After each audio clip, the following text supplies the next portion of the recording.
Soy Ana Vallabriga, formadora literaria y escritora con David Zaplana de novelas de misterio. Bienvenidos a mi podcast. Cada domingo abordaré un tema relacionado con la literatura pasada y presente, dudas, géneros, libros de referencia, autores emblemáticos y temas de actualidad. Si eres escritor o lector, si quieres refrescar, profundizar o aprender, tienes una cita todos los domingos. Piensa que un mal día siempre se puede convertir en un día de libros. Comenzamos. Hoy está en un día de libros Ana Alcaina, traductora y directora de su propia empresa de traducciones, Wider Words, para hablarnos, seguro que lo he dicho fatal, Ana, lo del tema de, esto ya me corriges tú, de tu empresa, pero bueno, has venido para hablarnos de todo el tema de las traducciones, del mundo de las traducciones literarias. Bienvenida, Ana. Muchas gracias, Ana. Encantada de hablar contigo sobre el mundo de la traducción. Sí, que es un mundo en sí mismo, realmente. Vamos a hablarlo. Pero, bueno, decía que tú tienes tu propia empresa de traducciones y de servicios editoriales, ¿no? Dais más servicios, aparte de la traducción.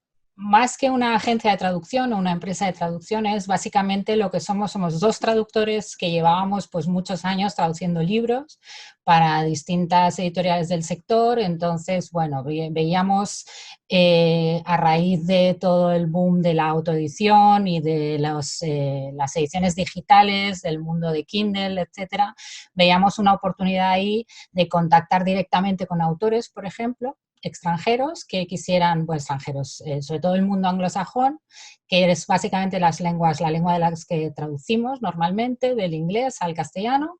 Entonces, para ofrecerles nuestros servicios, ¿no? Entonces, Rubén Falcó, que es mi socio en esta empresa, en Wider Words, y yo pues nos lanzamos a visitar la Feria del Libro de Londres, básicamente, y los primeros años a ponernos en contacto pues con autores que se autoeditaban en KDP, en Kindle Direct Publishing, bueno, para ver si estaban interesados, si no encontraban editorial en español que quisiera o pudiera o estuviese interesada en traducir sus libros, pues si querían contratar nuestros servicios, ¿no? Como traductores.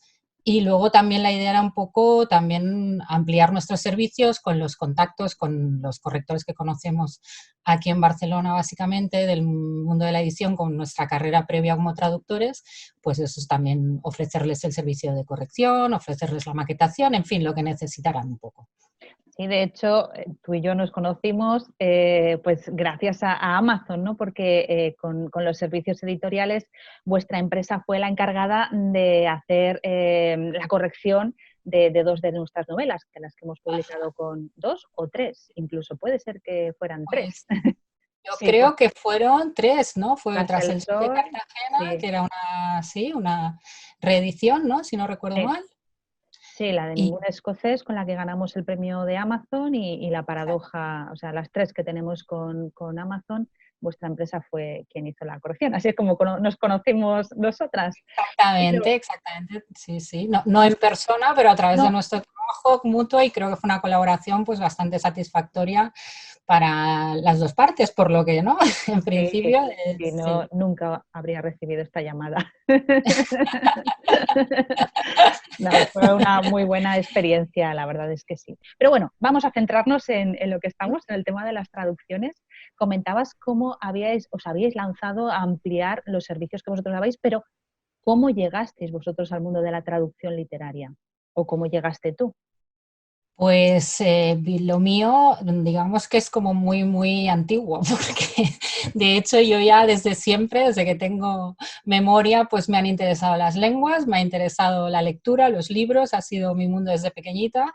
Entonces, pues desde que mis padres tuvieron la genial idea de apuntarme a inglés, ¿no? Las típicas extraescolares de ¿no? La profa particular de inglés, pues ahí ya, aparte de que veníamos, pues eso, venimos de una sociedad bilingüe en Cataluña, que tienes el catalán y el castellano con el que convives, pero ni siquiera te planteas que estés traduciendo, ¿no? Es algo con lo que naces. La suerte que considero que tenemos las personas bilingües es en ese sentido, ¿no? De poder convivir con pues cuantas más lenguas mejor, ¿no? Entonces, como te digo, a partir del interés por el inglés, el interés por las letras, luego en el instituto escoges latín y escoges griego como buena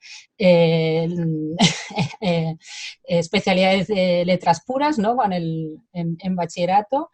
Entonces, pues claro, ahí realmente fue cuando me di cuenta de la operación casi matemática que implica traducir de latín a castellano, por ejemplo, o de griego clásico, ¿no?, al castellano, la elección que tienes que hacer, la naturalidad con que se tiene que leer la frase en castellano, ahí intuyes por primera vez, o yo intuí desde luego, pues que hasta qué punto me fascinaba y se me pasaban las horas traduciendo, y ya está. Y básicamente yo creo que cualquier traductor literario por vocación, lo que disfrutas por el mero hecho de trasladar pues esa frase, esa idea, ese texto a tu lengua materna, pues disfrutas de ese sentido, que te absorbe tantísimo tiempo la alquimia esa, ¿no? De encontrar la fórmula para que luego en castellano eso suene bien, sea correcto y quieras transmitir y transmitas pues todo lo que quería decir supuestamente el autor en la lengua original. Entonces, básicamente eso fue lo que me llevó a luego descubrir que había una carrera que se llamaba traducción e interpretación, y en mi época no había muchas facultades que le ofreciesen eso. De hecho,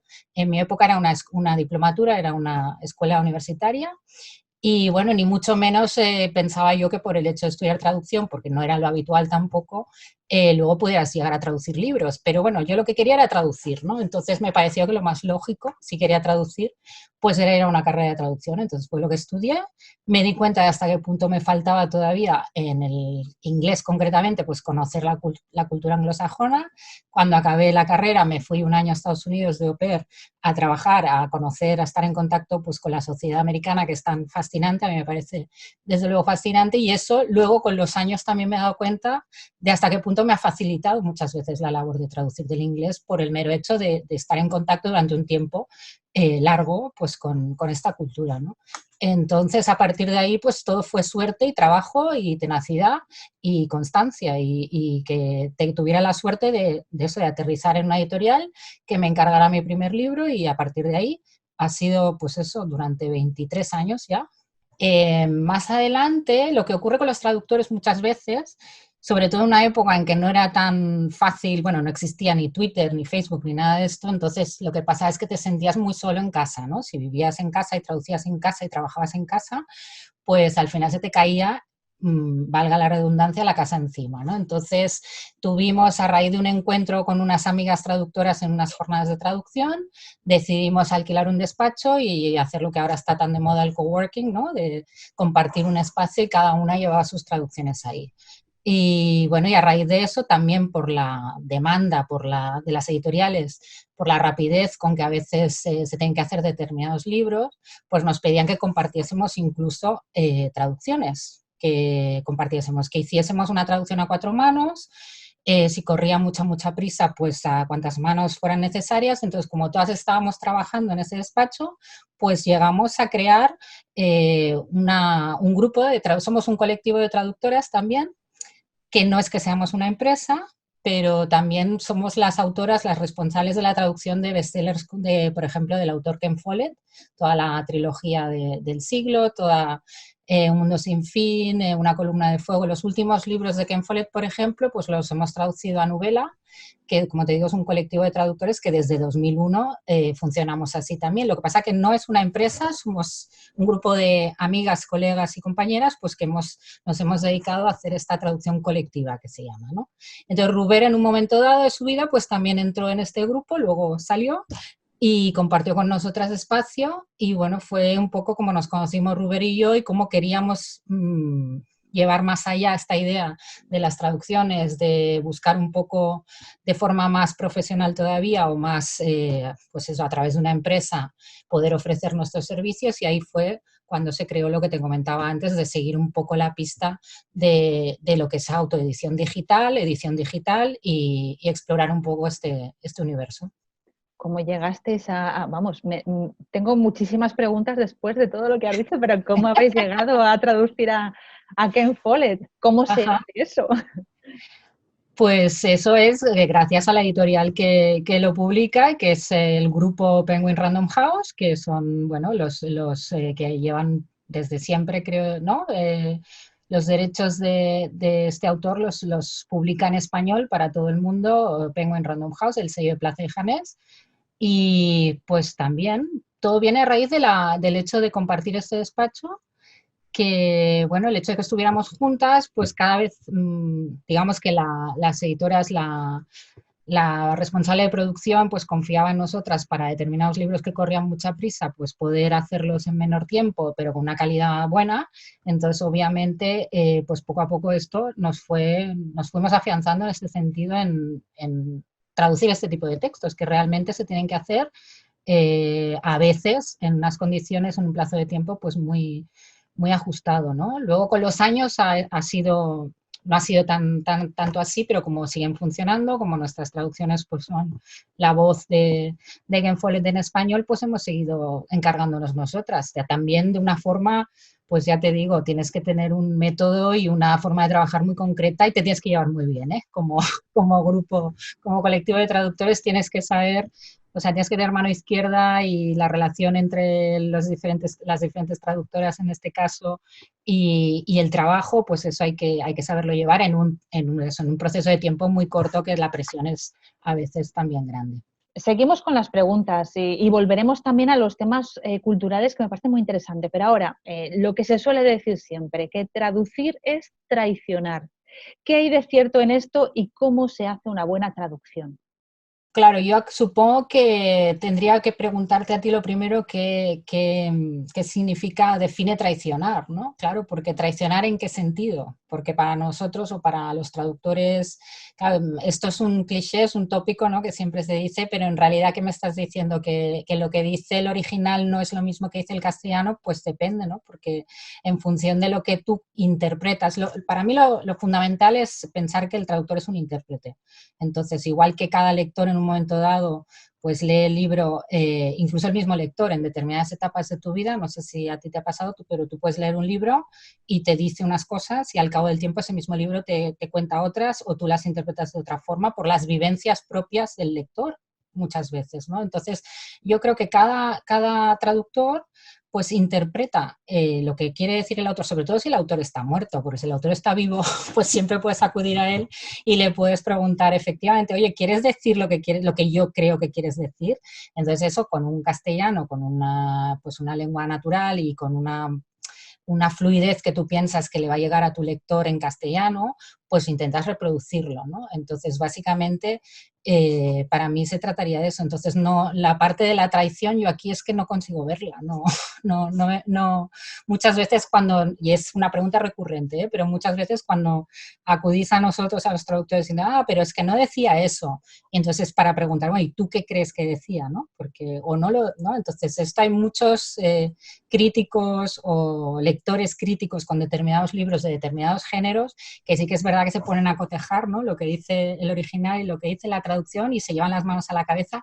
Y no digo que a veces no tengan razón, pero claro, también estamos hablando de libros que suelen ser largos y que pues habrá aciertos y habrá errores, pues como en cualquier trabajo artesanal y en cualquier trabajo humano, que hay partes que están más logradas y otras que no tanto y que todos podemos tener fallos. Y por eso es tan importante luego la labor, lo que hablabas tú antes de los correctores de estilo y los correctores ortotipográficos, que son los que nos ayudan a subsanar todos esos errores. Supuestamente, si en una cadena de producción como es la de un libro todo funciona, pues no tiene por qué haber errores de ese tipo. Puede haber errores de interpretación o puedes no estar de acuerdo a nivel subjetivo en que determinada frase suena mejor o suena peor en castellano, pero lo de la traición, francamente, no estoy de acuerdo.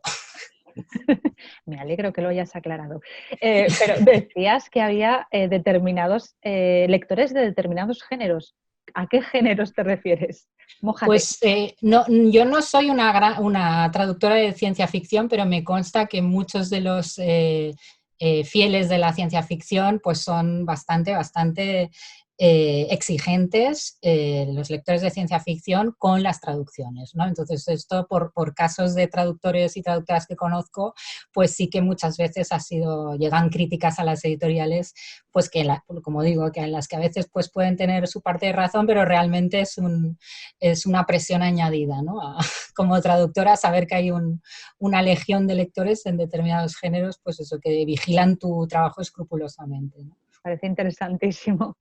Bueno, otra cuestión es que los traductores estáis reclamando el espacio que os corresponde en el mundo editorial, porque hasta ahora erais prácticamente invisibles. ¿Cómo estáis luchando con esto? Bueno, en este sentido, claro, la invisibilidad, el problema es este arma de doble filo, ¿no? Que para ser una buena traducción tienes que ser invisible como traductor. Efectivamente, no se tiene que notar ahí para nada el trabajo del traductor porque el lector no tiene que... La suspensión de la incredulidad, la fluidez de la trama, la fluidez de la lengua hace que el lector se lea el libro de corrido y que muchas veces piense, ostras, ¿este autor quién es? Que entonces no repara en que ahí hay una persona interpuesta, hay un intérprete dándole en su lengua materna esa versión del libro. Entonces eso, en principio, para nosotros es un logro, ¿no? Que tú puedas leer un libro y que ni siquiera te plantees que haya habido alguien que lo ha reproducido, ¿no? En otra lengua. Pero claro, a la vez eso nos ahoga, como sector profesional, pues es lo que tú dices, durante muchos años hemos estado muy, muy silenciados. Yo opino, claro, ahora con toda la situación en el sector en general bueno, y el sector de la industria cultural, en la industria de la editorial, pues aún está por ver, ¿no? Pero en principio, gracias a la labor de muchas asociaciones de traducción, y ahora tengo que hablar, pues por supuesto, de mi asociación de traducción, que es la ACE Traductores, que es una asociación estatal que básicamente solo es un colectivo de traductores literarios, de traductores de libros. Cualquiera con más de 2 traducciones publicadas, si es con menos pueden formar parte de la presección, pero si es con más, pues ya eres miembro de esta asociación, y lleva pues desde hace muchos años luchando por los derechos de todos, y digamos que no es un sindicato porque no puede serlo, pero sí que es una fuente de información fundamental para que los traductores a nivel individual, al ser también un trabajo absolutamente individual, que tú estás solo con el texto, con el libro, con el ordenador todo el día, también es muy difícil, pues eso, el llevar la lucha por las condiciones laborales fuera de ese entorno. Entonces no estás todo el día comentando problemas derivados de la situación, ¿no? de los traductores. Pero esos problemas, esa información, esa ayuda te pueden venir a través de informarte a través de una asociación, como es este caso, ¿no? Entonces también actúa de intermediario pues, con el gremio de editores. También ofrece los servicios jurídicos a los miembros, pues eso, para poder defenderse hay un incumplimiento de contrato. También tenemos la suerte aquí de que desde el año 86 hay una LPI, una ley de propiedad intelectual, que nos equipara a los traductores con los autores. Por lo tanto, en cuestiones de derechos de autor, en cuestiones, o sea, la ley nos ampara en ese sentido. Otra cosa es que se pueda cumplir, ¿no? Pues lo que dice la ley, y que se pueda como comprobar que todo funciona correctamente, ¿no? Y luego también está lo que cada profesional firme con la editorial con la que está trabajando, porque también está habiendo y hay muchos cambios en el sector editorial que no se reflejan muchas veces en los contratos de traducción tradicionales, ¿no? Entonces todo eso es algo que uno puede luchar individualmente, que pues tú puedes negociar con el editor tus condiciones, pero claro, tienes que tener la información, y si tienes el respaldo de una asociación que te procura esa información, pues es mucho más sencillo. ¿Cuál es la dirección web a la que pueden dirigirse, pueden encontrar más información? Pues ese es directamente ACE Traductores, es la sección colegial de la Asociación de Escritores, la Asociación Colegial de Escritores, y es acetraductores.org. Muy bien. Bueno, vamos a pasar a cuánto se puede tardar en hacer una traducción. Me imagino que variará mucho, pero me imagino que habrá unos tiempos más o menos establecidos, ¿no? Bueno, aquí entran también distintos factores como el nivel de dificultad del libro, lo que tú te tengas que documentar, tu rapidez, tu productividad como traductor. La tarifa, a veces, si eres un traductor profesional, pues también tiene que ver, porque claro, si tienes que estar un año con un libro que solo tiene 200 páginas y la tarifa es por página, pues obviamente si te dedicas a otra cosa, además de la traducción de libros, pues sí que lo podrás, no tendrás ningún problema, digamos. Pero si tu única fuente de ingresos es la traducción de un libro, pues eso es algo que tienes que tener en cuenta también. Lo que pasa que eso, en principio, una novela de unas 300 páginas pues depende de la fecha, tú lo sabes perfectamente, depende de la fecha de publicación del libro, pues ahí hay que contar para atrás, ¿no? Y entonces ver más o menos cuándo se puede tener listo ese libro. Yo te diría que la media de trabajo desde hace muchos años con las personas que yo tengo alrededor suelen ser unas 10 páginas diarias de traducción.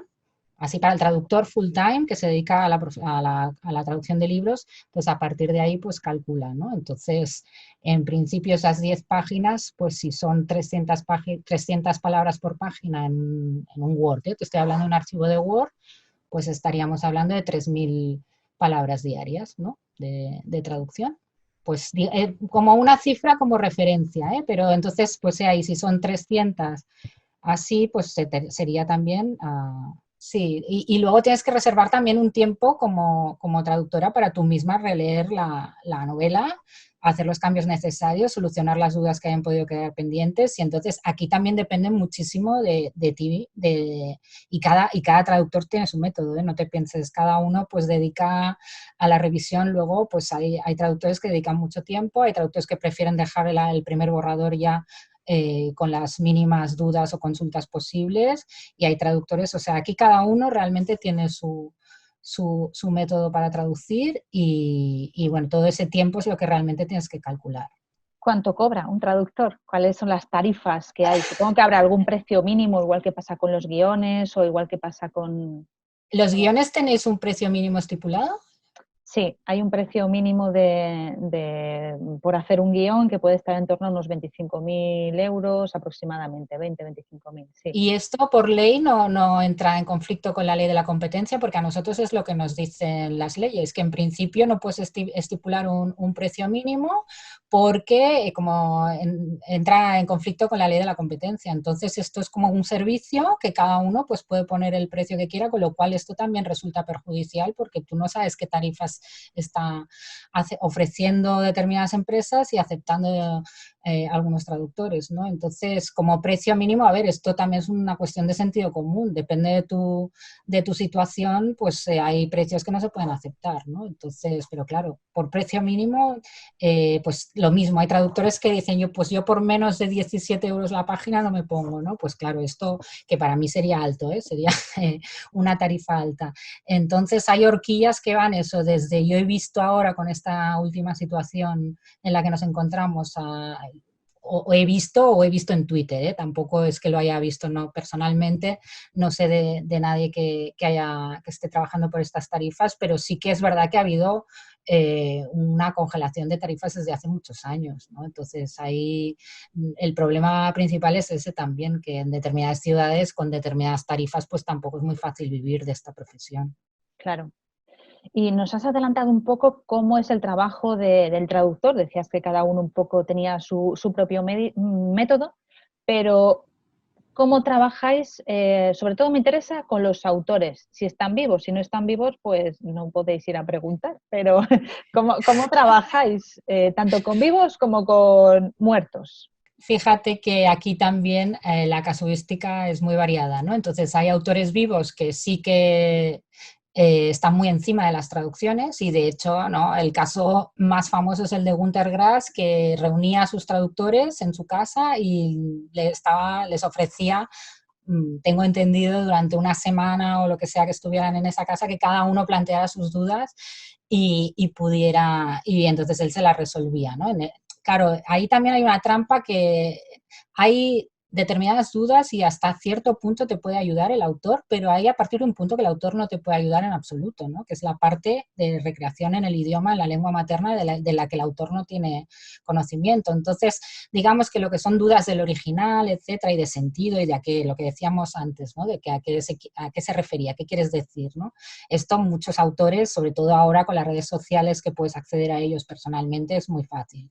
Hay otros autores como Ken Follett, obviamente, que no es tan sencillo acceder a ellos, entonces esto es siempre a través de la editorial, a través de la gente, del autor, entonces tú puedes plantear tus dudas y por lo que yo sé, pues determinados autores es eso, dicen, bueno, pues plantéamelo, o la editorial te dice, haced la lista de dudas y luego las consultamos con el autor, ¿no? Esto puede pasar. Pero también hay traductores que tienen una relación directa con el autor y pueden establecer la conversación, el diálogo con él la mar de bien, con toda naturalidad.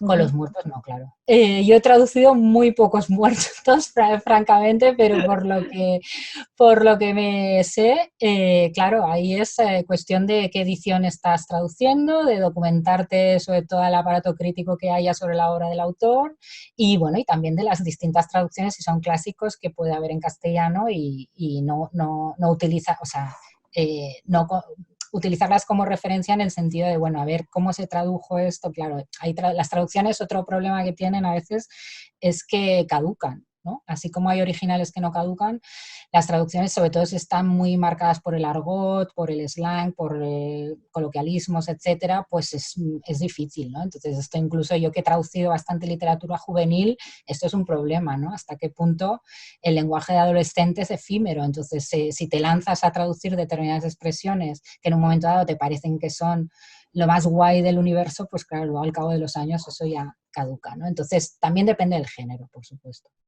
¿Cómo te documentas para género juvenil del argot? ¿Te vas a las Oye, puertas es de los fantástico. institutos? Esto es una de las cosas que más me gustan, porque bueno, eso es gracias también a mi hijo, que tiene 16 años y bueno, que es el que me da la validez. Me dice, uy, pues esto no lo he oído. Claro, que me da la validez y me dice, y veo yo hasta qué punto es el problema, porque claro, hay expresiones que él no conoce y hay expresiones que por mucho que él las use, yo no las puedo utilizar, ¿no? Entonces, está desde hacer como un trabajo de campo, de ponerte a la puerta de un instituto, que eso me consta que somos muchas las traductoras que lo hacemos, ¿no? De con el oído, ir ahí, pero eso te pasa siempre. Eso si quieres reproducir la naturalidad en determinados diálogos, ¿no? Sobre todo en cualquier género, ¿no? Si tienes como que empaparte un poco de la voz de ese personaje, que eso supongo los que también estáis relacionados con ¿no? Los guiones, etcétera, pues es algo que si quieres reproducir naturalidad o la oralidad también, ¿no?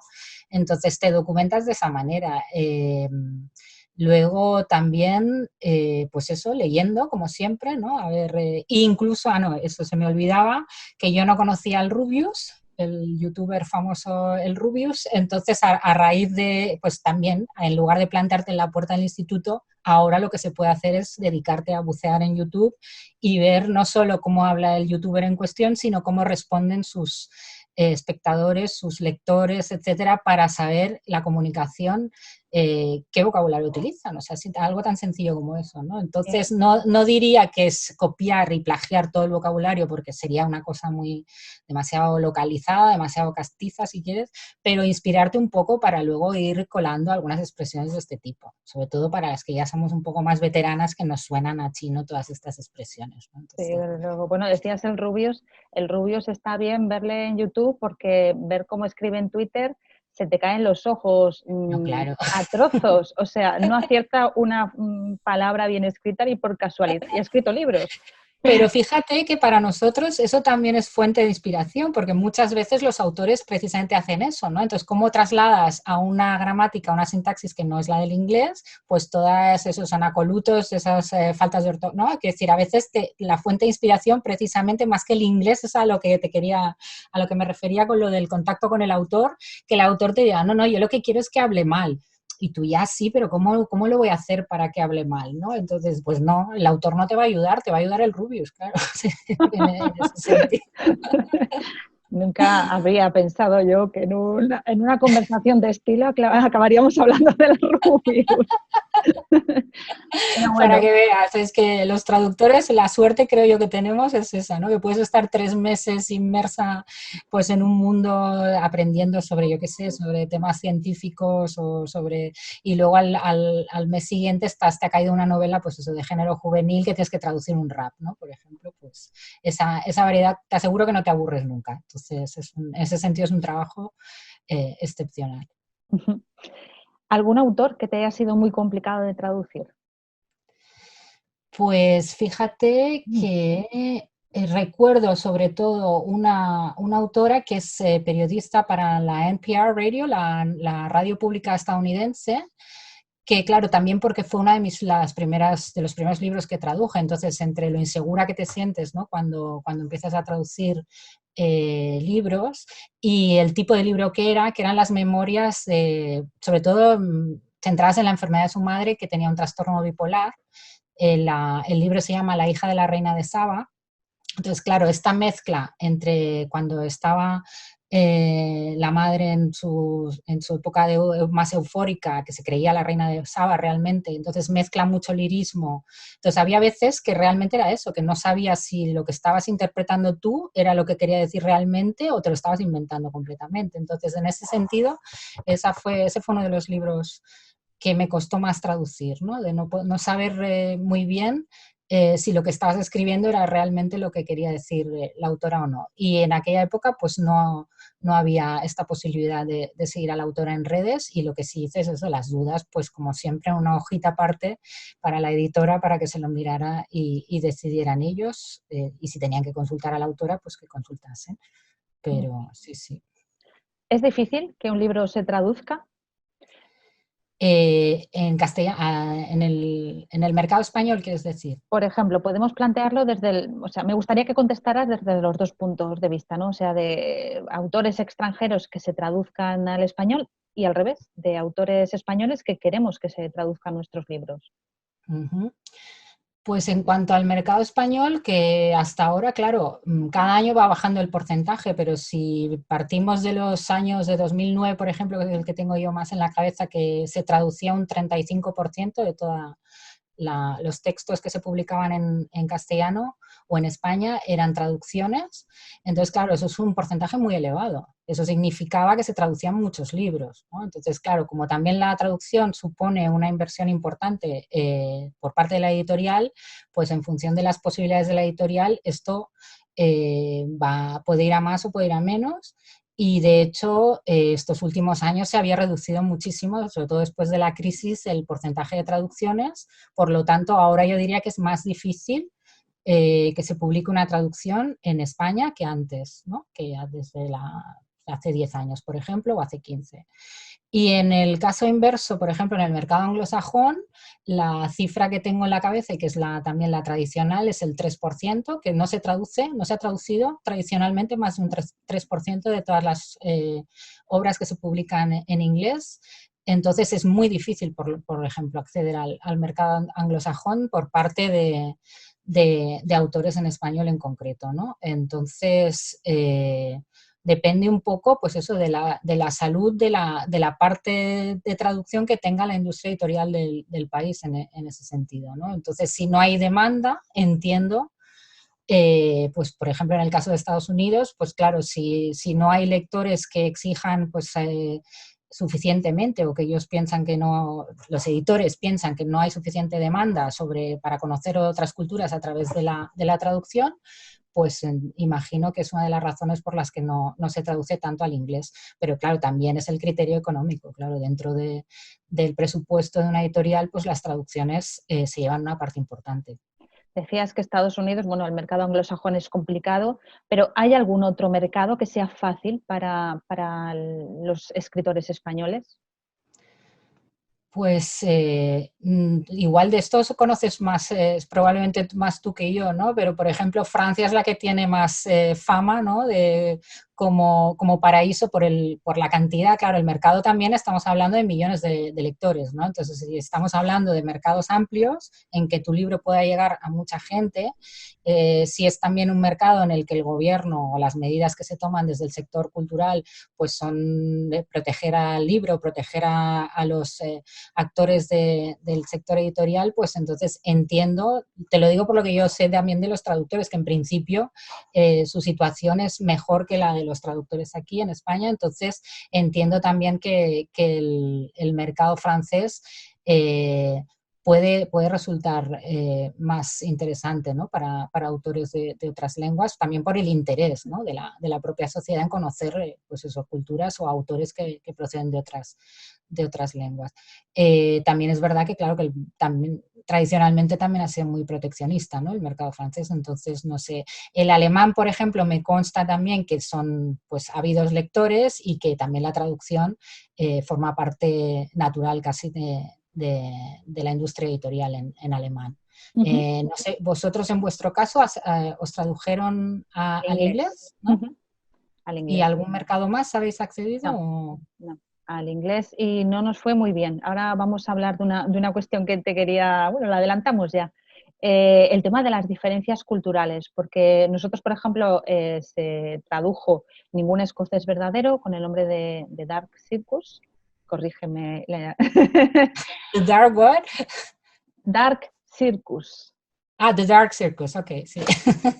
Bueno, se tradujo Ningún escocés verdadero, pero el libro no funcionó porque, bueno, ya nos lo advirtieron, ¿eh? Porque el mercado estadounidense es muy puritano y el libro contiene mucho sexo y mucha crítica hacia la iglesia, ¿no? Entonces eso fue mal acogido.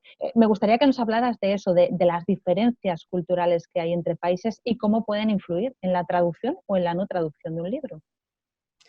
Pues en ese sentido, hubo una intervención en unas jornadas de traducción en Tarazona, que es donde está la Casa del Traductor en España, en las que participó Elvira Lindo con su traductora al inglés, una traductora americana, y ahí contaba que la traducción de Manolito Gafotas, por ejemplo, para el mercado estadounidense, también sufrió eso, o sea, por las diferencias culturales, el hecho de que el abuelo y el nieto durmieran en la misma habitación, pues que era como para echarse las manos a la cabeza, ¿no? Entonces, en ese sentido, obviamente sí, la sociedad estadounidense pues es muy puritana y hay determinadas cosas que le van a chocar muchísimo y, de hecho, es posible que como autores seguramente eso os propusieran por parte del editor inglés, ¿no? o americano, pues censuraros, autocensuraros o alguien que esté que tenga previsto o que piense que pueden... Claro, no todas las editoriales y no todo el mercado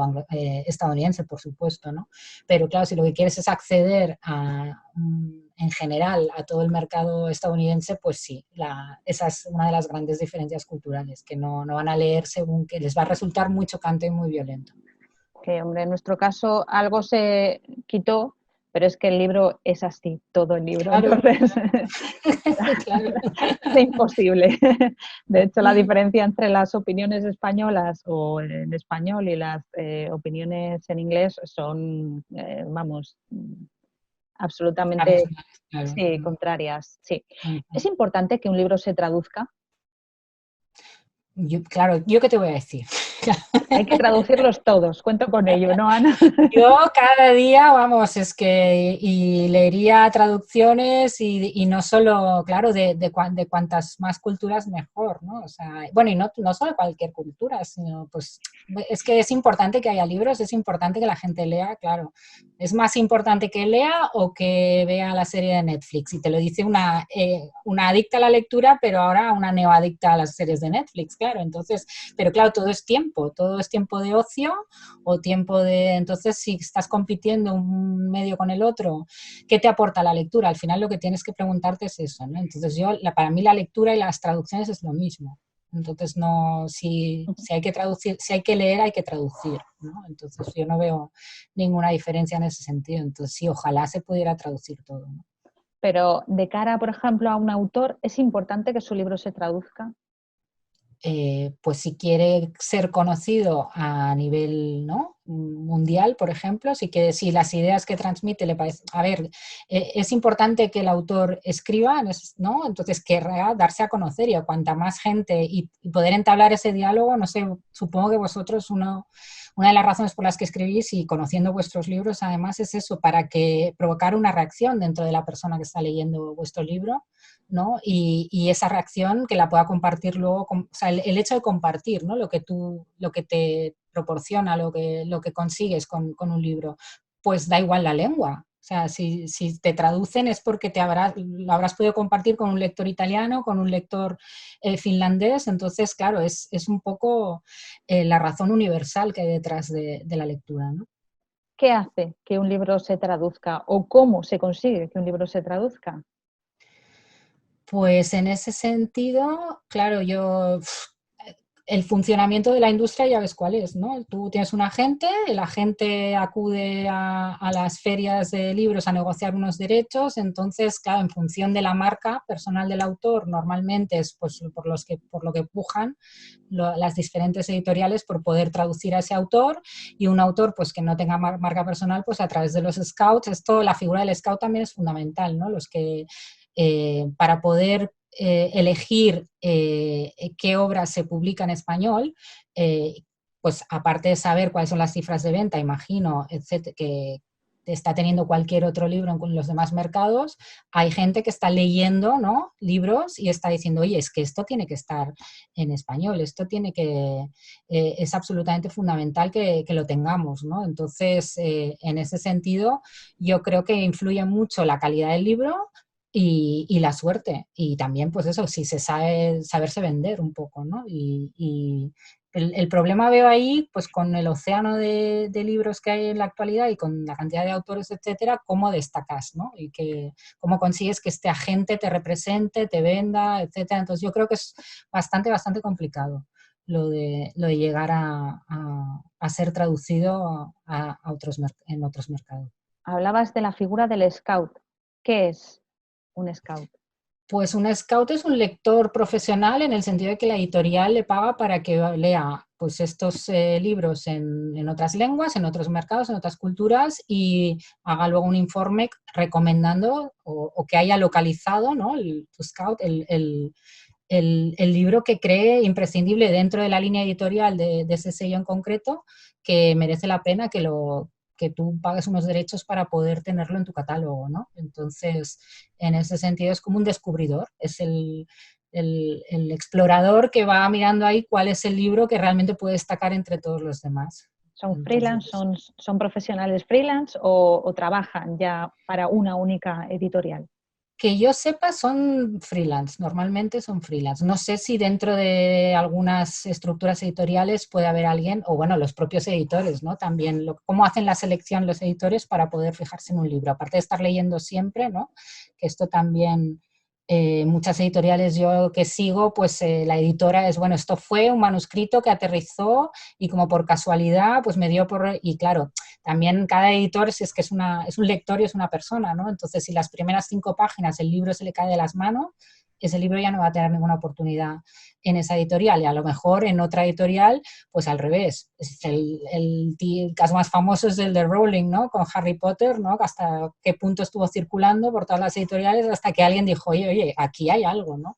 Entonces, ese olfato yo creo que también distingue a los buenos editores, ¿no?, y a los buenos exploradores y lectores incluso, ¿no? Lo que pasa que luego, además, tienes que tener suerte, ¿no? Porque cuántos libros buenos han sido detectados, han sido publicados, han sido traducidos, y luego, no, por lo que sea, no despega, ¿no? Entonces, no despega, o sea, ya es un logro, ¿no?, el hecho de haber sido traducido y el hecho de estar ahí y tal, pero claro, otra vez con la sobreexposición, con la sobrepublicación, etcétera, es muy difícil que el libro perdure, que ese libro realmente pues, pueda destacar entre todos los demás durante mucho tiempo.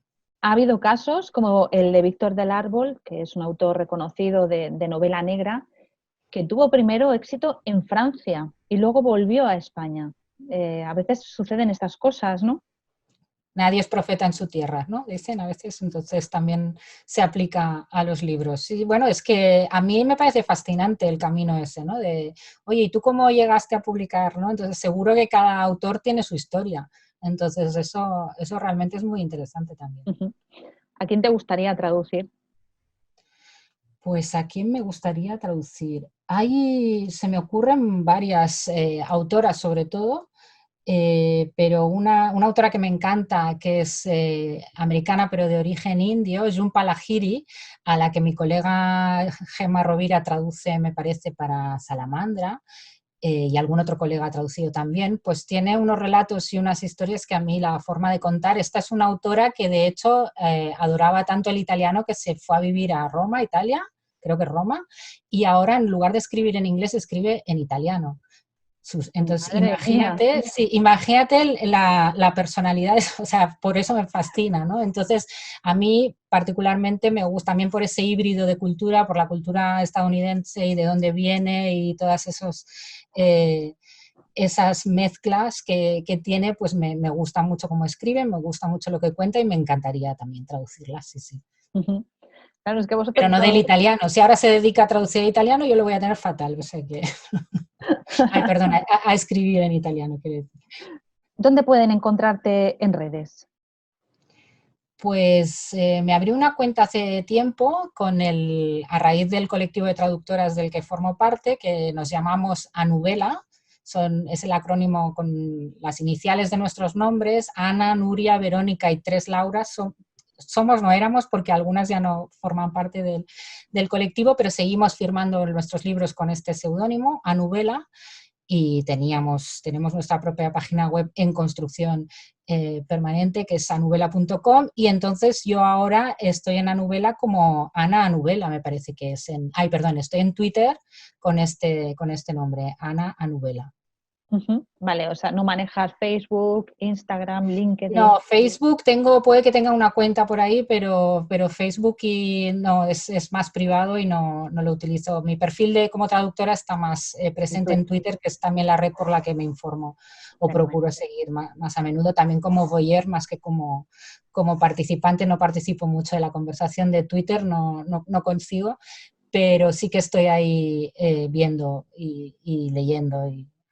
Entonces, pero para contactarme, de hecho, pues sí, ahora hace poco también va a salir por fin la película de una serie juvenil que traduje hace tiempo, y Artemis Fowl se llama. Entonces el encargado de hacer el doblaje de esa serie me contactó a través de Twitter, me encontró a través de Twitter, entonces por eso digo que a mí me parece una red social como muy útil para poder en contacto profesionalmente a las personas. Entonces es la única red social que utilizo, creo. Recomiéndanos un libro. Pues ahora mismo me tiene fascinada, no consigo leer nada de ficción por la situación en la que estamos, no sé qué me pasa, que no. Entonces me tiene fascinada un libro sobre la lectura, bueno, sobre los libros, más que sobre la lectura, que es de Irene Vallejo, no sé si te suena, El infinito en un junco, que es precioso, habla de la historia de los libros desde la Biblioteca de Alejandría y bueno, pasando por distintas épocas históricas, y es precioso. Es un libro que de verdad que a todos los amantes de la lectura os lo recomiendo vivamente porque disfrutáis mucho y es muy, muy bonito. ¿Cómo? Repítenos el título. El infinito en un junco se titula, y es de la autora es Irene Vallejo, si no me equivoco, y es de la editorial Siruela, de ensayos de Siruela. Bueno, Ana, hasta aquí hemos llegado. Te dejo que te despidas de la audiencia. Pues nada, encantada de poder, si alguien tenía curiosidad sobre cómo funciona el mundo de la traducción de libros, de haberos podido hablar hoy un poquito gracias a Ana y a este podcast. Así que, pues nada, cualquier cosa, aquí nos tenéis a los traductores invisibles, pero detrás de vuestro libro. Sí, eso desde luego, sí. Si leemos tanto como podemos leer es gracias a vosotros, desde luego. Bueno, muchísimas gracias, Ana, por habernos acompañado en este Día de Libros. Gracias. Si el podcast te ha gustado, me encantará que lo compartas en redes, que le des a me gusta, que dejes tus comentarios o que te suscribas a mi canal.